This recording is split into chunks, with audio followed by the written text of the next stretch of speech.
ऐसा है, डंडा लेकर के 100 आदमी इकट्ठे को नहीं हो, 2000 पुलिस वाले लेकिन आ जाए, बसें भर भर के पीछे, एक मंत्री के पीछे 5-5 बसें चल रही, ये कोई प्रोग्राम करना नहीं होता।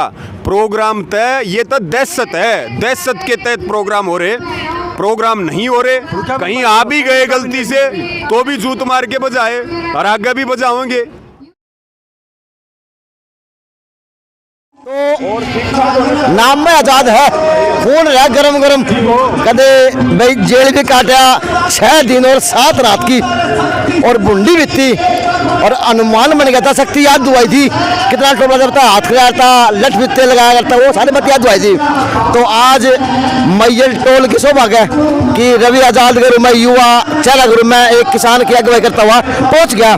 नमस्कार। नमस्कार नमस्कार। बात तो कहीं भाई ठंडी सुन लगी थी, वो बात नहीं, थोड़ा थोड़ा रूप बदलता रहना चाहिए, डाडी फिर बढ़ जाएगी, अपन के को मोल लेके आनी है सरकार, फिर बाल का बना सोचे डांडी बिना डांडी का। नहीं, ये जो आंदोलन है, ये बालका का भी है, बुजुर्गों का भी है, और ये सारे वर्गों का और सबका आंदोलन है ये।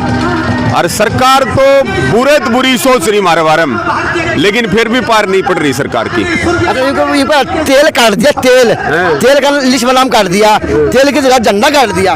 नहीं, हम तो देखो बार बार ये बात कहते हैं, पहले भी इस बात को कह रहे थे कि जो लाठी है वो किसान के पास हमेशा रहनी चाहिए, और आंदोलनकारियों की ये पहचान होती है कि मजबूत डंडा और मजबूत बड़ा झंडा जब भी आंदोलन के लिए निकले, किसान के कंधे पर होना चाहिए। तेल महंगा हो गया, 200 करीब पहुंच गया, तेल महंगा हो गया, 200 पहुंचा दिया, सरसों का तेल 200 पहुंचा दिया। अच्छा भाई साहब, तो अब लाठी मारनी शुरू हो चुकी, हिसार के अंदर 2 बार हो चुका भाई, गिरफ्तारी भी हुई है, आप लोगों के ग्रुप में भी हुई है, हिसार के अंदर भी 2 बार हो चुका। तो क्या लगता है कि 4.5 महीने भी हो लिए, और 350 लोग ऊपर साधु हो ली, तो लगता क्या कि अब कोरोना की इस नाम लेकर सरकार क्या चाहेगी? देखिए, सरकार ने सारे हथकंडे अपना लिए, और आंदोलन को तोड़ने के जितने उनके मंसूबे थे वो हमने ताकत के रूप में प्रयोग किए हैं, और ये कोरोना जो कर रहे, ये इनका आखिरी हथकंडा है, और इस हथकंडे के माध्यम से ये आंदोलन को तोड़ना चाहते हैं। लेकिन हमने भी ये स्पष्ट कर दिया कि जो आंदोलन की तरफ ये देखिए, तो अब ये देखिए, मात्र शक्ति गुरु में किसान उमड़ के आने लग रहे हैं, तो बात पूरी गलत है रवि से। जी बड़े भाई, तो जो आंदोलन की तरफ उंगली करेगा उसका हाथ कंधे से उखाड़ लेंगे, ये सीधी स्पष्ट बात है। और सरकार आंदोलन तोड़ना चाह रही, लेकिन हमने सरकार की कमर तोड़ने की तैयारी कर ली है। युवा डिप्टी सीएम है, हाँ, क्या चिट्ठी तैयार है, हाँ, तो चिट्ठी का महत्व तो समझाओ यार। ऐसा है, हम सारे देख रहे, ये जो घड़ियाली आंसू हैं, पहले दिन से दुष्यंत चौटाला 3 काले कानूनों का समर्थन करता रहा। सरकार की हर तरह की कार्रवाई को बेचने का काम दुष्यंत चौटाला जी ने किया। अब अगर वो कोई लेटर और पत्र लिख करके, कोई प्रेम पत्र लिख रहे प्रधानमंत्री को, तो ये किसान अब इतना भोला नहीं रहा कि वो दुष्यंत चौटाला की सच्चाई ना जानता हो, हम सच्चाई जान चुके हैं। कदे जी कदे घड़ियाली आंसू, मत समझ में नहीं आया जी भी घड़ियाली बात तो मत करे रवि साहब, खुल के बोला करे, घड़ियाली का ही तो जी क्यों लगाया, अगर जी लगाया तो घड़ियाली क्यों गया? ऐसा है, देखो, ये तो हमारे संस्कार हैं, ये हमारी संस्कृति है, और बीच बीच में संस्कार और संस्कृति भी दिखा देने चाहिए, नहीं तो कई डर जाए, सबूत मिटा दो हो, मार भी दो हो, निशान भी खो दो हो। नहीं, ये देखिए, सीधी स्पष्ट बात है, दुष्यंत चौटाला का जो जिक्र आता है आंदोलन के खिलाफ है, 3 काले कानूनों के समर्थन में है। आप उनकी स्टेटमेंट देख लो, आप उसके बयान देख लो। अब अगर वो लेटर लिख करके हमारे को बांटने की कोशिश करें तो उसमें कोई सफलता मिलने वाली है नहीं जी। तो अब जो आज राकेश टिकट भाई शोभा बने मुझे टोल पे, तो आज क्या नया रूप बनाया जाएगा, क्योंकि लाठी चार्ज साल में हो रही है, तो नया को प्लान बनाया जाएगा, किस प्रकार से लड़ाई लड़ी जाएगी? देखिए, नया प्लान यही है, जैसे जैसे अभी देखिए पंजाब के किसान गेहूं के काम से फ्री हुए, तो बॉर्डरों की तरफ कूच कर रहे। अभी 24 तारीख से हरियाणा भी बड़ी संख्या में बॉर्डरों की तरफ जाएगा। हम जो हमारे बॉर्डरों के मोर्चे हैं उनको मजबूत करने का काम करेंगे और हम किसी भी तरह से सरकार से डरने और घबराने वाले नहीं हैं। हम आखिरी सांस तक लड़ेंगे और ये भी स्पष्ट ऐलान है, चाहे कोरोना लेके आ जाओ, चाहे कोई और दूसरी साजिश लेकर के आ जाओ, लेकिन किसान बॉर्डर से नहीं हटेगा। सरकार के पास ताकत है, वो लाठी मारे गोली मारे, लेकिन हम या तो जीत करके आएंगे या हमारी लाशें आएंगी। हम किसी भी कीमत पर खाली हाथ लौट करके आने वाले नहीं है। आजाद अगुवाई करने वाले तो अब उल्टे चलने लगे जी, और किसान है वो सीधे चलने लगे, तो ये मिलाप होगा कैसे यार? ये एक कॉम्बिनेशन हो आंदोलन का।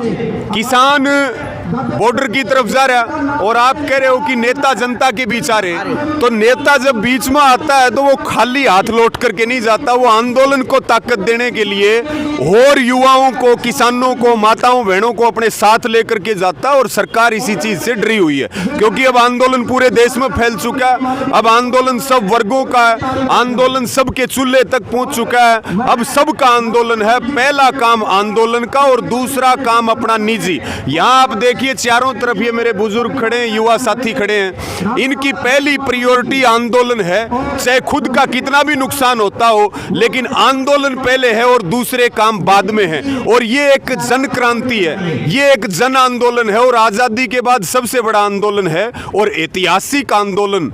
वर्षों तक देश को वो चीजें दे करके जाएंगी जो सत्ताओं को हमेशा सामने दिखाई देगा कि निरंकुश जो सत्ता होती है, जो कानूनों के माध्यम से जनता को कुचलने वाली सत्ता है, उसका क्या हाल किया। ऐसी नजीर ये आंदोलन खींचने वाला है। तो किसान आंदोलन को आज महामारी को भी नहीं भूलना चाहिए जी। थोड़ा उसके ऊपर देखिए, मैं तो इतनी बात कहूंगा कि सावधानी रखिए और अपने आप को सुरक्षित रखिए, लेकिन ये महामारी है या कोई बहुत बड़ा षड्यंत्र है, इसका तो समय जवाब देगा।